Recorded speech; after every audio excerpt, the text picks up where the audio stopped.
I processi si fanno in tribunale, ho la massima fiducia nel lavoro della magistratura per fare chiarezza, ma chi può spiegare perché ci davano dei razzisti allarmisti quando volevamo garantire la salute?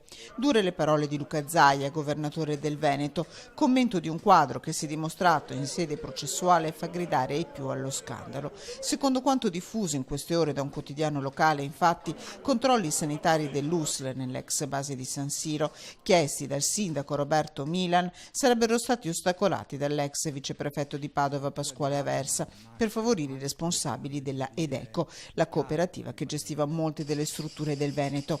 Deluso e amareggiato il sindaco di Bagnoli. Questo è un fatto gravissimo, perché se nella realtà il lab era troppo concentrato e non c'erano criteri igienico-sanitari minimi sostenibili, si doveva chiudere immediatamente, anzi non si doveva neanche aprire, e questa documentazione mi è stata impedita. Intanto a combattere sono stati lasciati i sindaci che da 3 anni chiedono giustizia. Se viene confermata questa linea, questa ipotesi, io chiedo solo giustizia di quello che doveva essere fatto 3 anni fa, cioè la mancanza dell'apertura e casomai la chiusura immediata del centro. Io chiedo al ministro Salvini di provvedere a fare giustizia nel territorio di Bagnoli. In attesa dei passi del ministro Salvini, che ha promesso alleggerimento e chiusura del centro di Bagnoli, il presidente del Veneto Zaia conclude: immagino che quello padovano non sia un caso isolato. Se le ipotesi investigative troveranno conferma processuale,